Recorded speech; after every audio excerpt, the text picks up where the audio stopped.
ndagukunda cyane ntabwo nzakubabaza waba urwaye waba uri muzima ibibazo byose uzanyuramo musezeranije ko tuzaba turi kumwe ndagukunda cyane cyane mbivuze imbere y'Imana imbere y'umuryango n'imbere y'inshuti Imana iguhe umugisha kandi iguhe ubuzima Imana izaduhe gusazana Imana ibidufashemo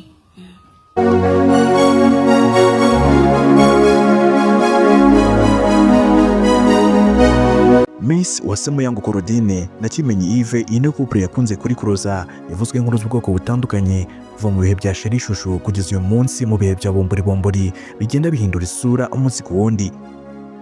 Nyuma y'inkuru zitandukanye zagiye zibavugwaho zikihari ibitangazamakuru bitandukanye ubu none inkuru igezweho nevo ukuntu DJ Brian yagize uruhare mu isenyuka ry'urugo rwa Miss Muyango Claudine na Kimenyi Yves bamaze iminsi badacana uwaka ariko bagakomeza kubihishahisha mbese batwitse inzu bashaka guhisha umwotsi kuko amakuru avuga ko uyu mugore yakundanye n'uyu mukobwa mugenzi we uvanga umuziki bakageraho bagera ku ngingo y'amabanga yo mu gitanda bagatingana mu yandi magambo. Ni mu gihe ku rundi ruhande amakuru avuga ko isenyuka ry'urugo rwa Kimenyi na Muyango ryatewe n'umubano wihariye Kimenyi yagiranye n'uwitwa Keza uri ubusigaye ari umwanzi w'akadasohoka wa Muyango. Ibi byose si byo ngiye kugarukaho kuko biri guhinduka inkuru ishaje mu matwi yanyu itakigurishwa. Ariko se ubundi twirengagishije bombori ni iki nyandiko zivuga ku nkuru y'urukundo rwa Miss Muyango na Kimenyi Yves rwatangiye rusendereye imitomoye iherekejwe na ndagukunda ya buri mwanya n'utundi tuntu twinshi tunurira twaranze urukundo rwabo uyu munsi rwamaze gukonja nk'urubura. Reka byose tubivugeho. Turaza kandi kwibukiranya utuntu tudasanzwe twaranze ubukwe bwabo ubwo bari biyemeje kurushinga ibintu byaniye amarangamutima menshi amarira agashuka ku matama. Ibuka gukanda subscribe kuri uyu muyoboro kugira ngo utazahura n'igihombo cy'inkuru n'ibyegeranyo tukugezaho byibanda mu myidagaduro y'inaha i Rwanda. Kanda like kandi kuri iyi video niba uyikunze.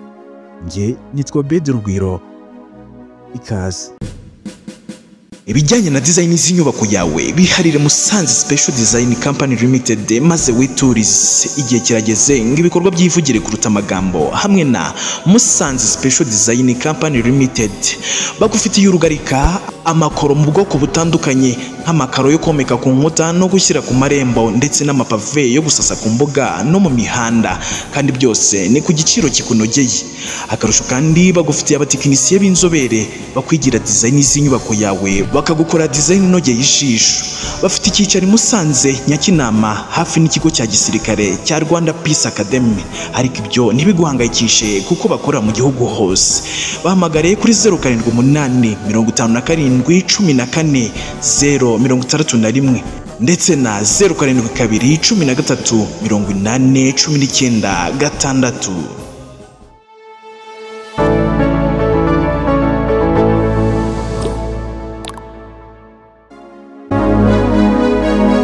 Aganira n'igihe Muyango yavuze ko bwa mbere amenye Kimenyi hari muri Mata 2019 muri iyo minsi yagiye kureba umukino wahuzaga Rayon Sport na APR FC. Kimenyi yakinagamo icyo gihe ngo yirebere n'amaso ye uwo musore wavugwaga cyane.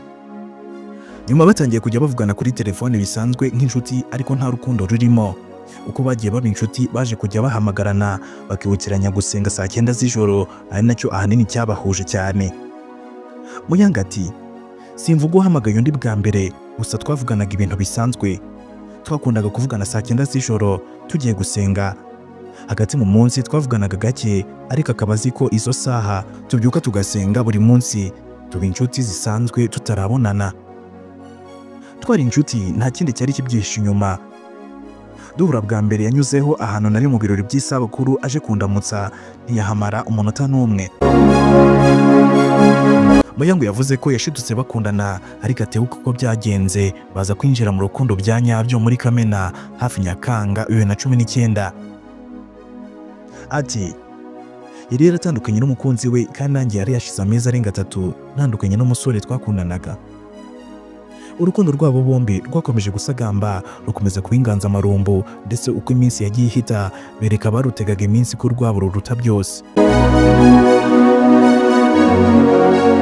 Iby'urukundo rwabo byakomeje gushimangirwa n'amagambo meza bakundaga kubwirana hifashishijwe imbuga nkoranyambaga bigakomeza kwerekana ko byanga bikunze ruzagera kure.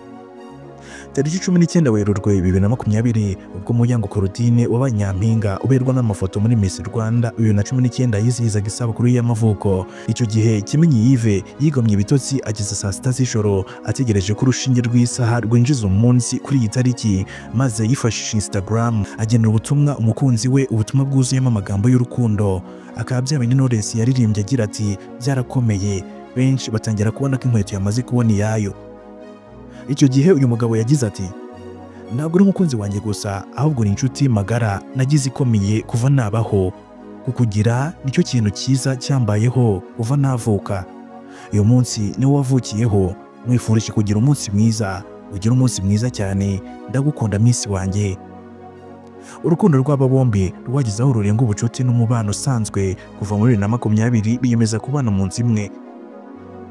Kuwa 28 Gashyantare 2021 Kimenyi yiyemeje gutera ivi yambika impeta ya fiançailles Muyango amusaba kumubera umufasha, undi nawe ntiyazuyaza arabyemera. Muri Nyakanga 2021 hagiye hanze amashusho agaragaza ko Muyango akuriwe, ndetse kuwa 21 Kanama 2021 bibarutse imfura y'umuhungu yitwa Kimenyi Miguel Yanis.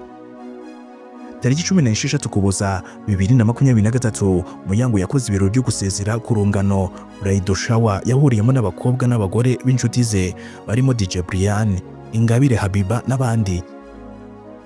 Muri ibi birori Muyango Claudine yasomye ubutumwa yandikiwe na Kimenyi Yves agira ati warakoze cyane mukundwa, ku myaka yose ishize uri umugore mwiza ntigeze ndota ko nzagira, simbashe kwihanganira uriya munsi ukomeye, ndagukunda, umunsi mwiza. Ku itariki enye Mutarama 2024 aba bombi baje gusezerana imbere y'amategeko, umuhango wabereye mu murenge wa Nyarugenge. Kimenyi Yves yaherekejwe n'abarimo mushiki we, umubyeyi we, inshuti nabo bakinanaga muri AS do Kigali. Muyango Claudine na Kimenyi Yves ko binjiraga mu cyumba basezeraniyeho bahawe impundu n'ababyeyi babaherekeje, bari buzuye umunezero. Tariki 6 Mutarama 2024 ni tariki yafunguye page nshya mu mubano wabo bombi, kuko Kimenyi Yves yatanze inkwano mu muryango wa Muyango Claudine. Nyuma y'amasaha make basezerana imbere y'Imana, biyemeza kurushinga rugakomera. N'ubukwe bwagarutsweho cyane, ahanini biturutse ku kuba aba bombi bari basanzwe bazwi cyane mu itangazamakuru binyuze mu kuba Kimenyi icyo gihe yari umukinnyi wa AS do Kigali, naho Muyango akaba yaramamaye muri Miss Rwanda 2019 aho yegukanye ikamba rya Miss Photogenic cyangwa se Miss uberwa n'amafoto. Reka noneho turebere hamwe ibintu 10 bidasanzwe byaranze ubukwe bwa Miss Muyango na Kimenyi Yves bitazapfa kwibagirana. Ntucikwe. Icyambere, itangazamakuru ryarakumiriwe. Umutekano wari wakajijwe kuva hasi kugeza hejuru, kuko hari abasore b'ibigango bari bafite ibyuma by'itumanaho baganira buri kanya babazanya muri buri nguni uko bimeze. Kimenyi Yves yari yatanze itegeko ko nta wundi muntu wemerewe gufata amafoto n'amashusho mu bukwe bwe na Muyango uretse abasore yari yishyuriye kubikora. Abari wemerewe gufata amashusho n'amafoto nabo bahawe ikibaranga, ku buryo byari bigoye kwivanga nabo. Saa 2 z'igitondo cyo kuwa gatandatu tariki 6 Mutarama 2024 abanyamakuru bashyizwe ahantu hamwe baraganirizwa, bababwira ko uretse kuba waba ufite telefone ya smartphone nta kamera yemerewe kwinjira muri sale yabereyemo ubukwe. Hari abahisemo gukurikirana ubukwe, abandi bari kuhura barataha. Ibi ni nako byagenze mu muhango wo gusezerana imbere y'Imana, kuko n'abari bafite telefone bagiye babuzwa kuzikoresha mu bihe bitandukanye bafata amashusho n'amafoto. Hari umwe mu banyamakuru wagerageje gufata amashusho ubwo Kimenyi Yves yinjiraga mu busitani bw'ahabereye ubukwe bwe. Abashinzwe umutekano bamubonye baramushushubikana. Icya kabiri, imfura yabo yatashye ubukwe ibashyikiriza impeta. Imfura yabo bombi Kimenyi Miguel Yanis yatashye ubukwe bwabo, ndetse mu bihe bitandukanye yagiye ajyaho ababyeyi be babaga bari bakamuterura. Uyu mwana yari afite imodoka nto agendamo igura amafaranga arenga 400 by'amafaranga y'u Rwanda, yagiye agenderamo mu bihe bitandukanye. Mu gihe cyo gusezerana imbere y'Imana yagendeye muri iyo modoka, maze ashyikiriza ababyeyi b'impeta z'urukundo bambikanye. Izi mpeta zahawe umugisha na Bishop Karemera, maze bahamya isezerano ryabo. Bishop Karemera Emmanuel wa Living Word Church yabwiye aba bombi ko bigoye kubona igiciro cy'urugo. Yavuze ko urugo rurenga ibyo umuntu atekereza, kandi ko mu rugo nta busitani buhaba. Uyu muvugabutumwa yabwiye Kimenyi na Muyango ko Imana ikunda urugo kubera ubuzima bubamo. Avuga ko urugo rukomera iyo abarurimo bakundanye. Ikintu cya gatatu kidasanzwe cyabaye mu bukwe bw'aba bombi ni uko Bishop Karemera yatunguwe n'amagambo yavuzwe na Kimenyi. Umuyobozi wa Living Word Church Bishop Karemera Emmanuel niwe wasezeranyije aba bombi. Yavuze ko amagambo Kimenyi yavuze abwira umugore we ubwo yamwambikaga impeta y'urukundo ataherukaga kuyumva, kandi ko yasezeranyije abageni benshi. Mu ijambo rye Kimenyi yashimye Imana agira ati, "Yamaye umugore mwiza unyitaho uko ndi." Yavuze ko adashobora guhumbya amaso atari kumwe n'umukunzi we. Kimenyi yavuze ko yifuza kubana na Muyango ubuzima bwe bwose kuko ngo apfunyitse nk'uruhu rwe.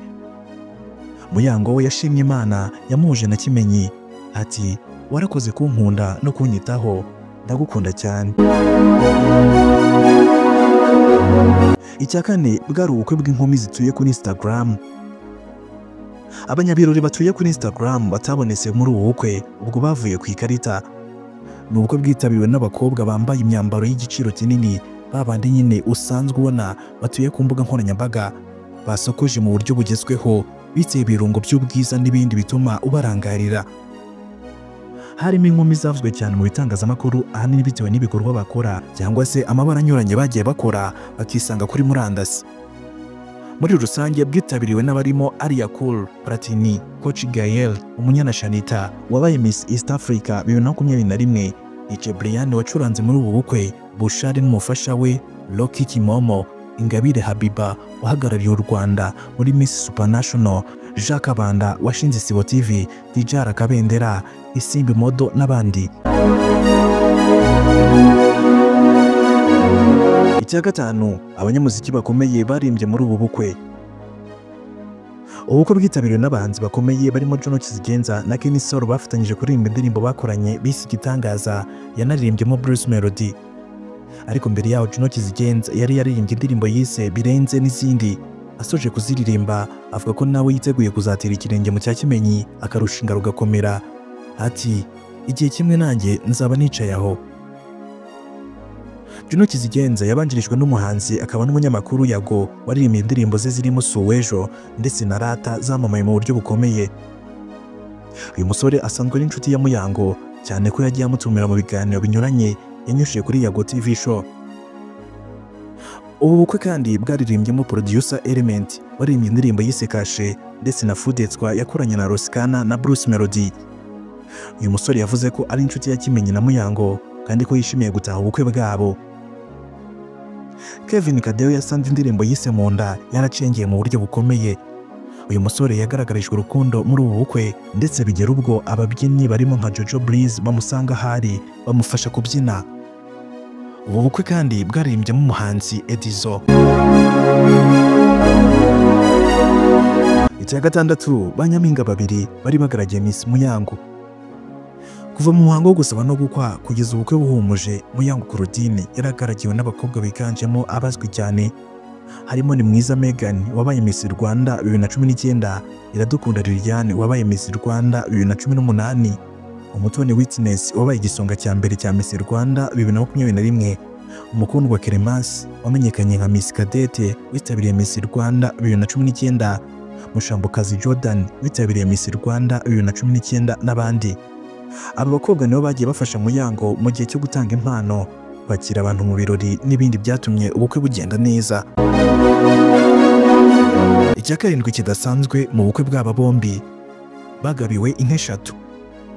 Imiryango yombi yavuyemo abantu 3 batanze inka, ndetse umwe mu babyeyi yabwiye Muyango ko afite inka nyinshi, igisigaye ari uko azabona umwanya akajya guhitamo iyo ashaka. Abatanze inka bavuze ko inka ari impano nziza ku muryango mushya uba utangiye ubuzima bw'urugo, kandi ko biyemeje kuzakomeza kubaba hafi. Icya munani, bemerewe itike yo kujya mu kwezi kwa buki i Burayi. Pari wa Kimenyi yavuze ko yanyuranye mu buzima bwiza n'ububi nawe, bityo ko atabona impano yihariye yo kumuha mu rwego rwo kumushimira intambwe yateye. Yavuze ko afite ishimwe ku mutima no kuri Kimenyi kubw'ubushuti bwabo burambye. Avuga ko afatanyije na mushiki we Kimenyi na Muyango bamaze kubishyura itike y'indege yo gukorera ukwezi kwa buki i Burayi. Uyu mugabo yanavuze ko bamaze kwishyura hoteli y'inyenyeri 5 ko igihe cyose Muyango na Kimenyi bazaba biteguye bazabafasha kujya kuruhukira i Burayi. Icya 9 mu mpano bahawe harimo Bibiliya n'igitabo cy'indirimbo. Umwe mu babyeyi uvukana na se wa Muyango yavuze ko yishimiye intambwe umukobwa wawe yateye, amwifuza kurushinga rugakomera yisunze ijambo ry'Imana. Uyu mubyeyi yavuze ko ari byiza ko mu rugo rushya biragiza Bibiliya kandi bakajya bafata igihe cyo kuyisoma. Yanabahaye igitabo cy'indirimbo zo guhimbaza Imana. Icya 10 Maji niwe wasabwe umugeni. Nkurunziza wamenyekanye nka Maji niwe wasabwe umugeni. Abamuzi bavuga ko ari umwe mu babyeyi baryoshya imisango y'ubukwe. Uyu mugabo yari umwe mu basirikare 600 bari mu nteko ishinga amategeko nyuma y'amasezerano ya Arusha yo mu 1993 yagombaga gushyiraho guverinoma y'inzibacyuho. Nkurunziza yifashisha inganzo ye mu rugamba rwo kuyobora igihugu, ndetse yigeze kubwira Kigali Today ati umuziki watumye tudacika intege. Twashyiraga indangagaciro zacu zose n'ibitekerezo mu muziki. Uko twarushagaho kuziririmba nako twarushagaho kugira imbaraga. Ngayo nguko nuko dusoje, ari nako tugushimira cyane aho twari kumwe. Nk'ibisanzwe mwari kumwe nanjye Obed Rugwiro. Mukomeze kugira ibihe byiza, turabakunda, naho ubutaha. Imana ibarinde. Bye.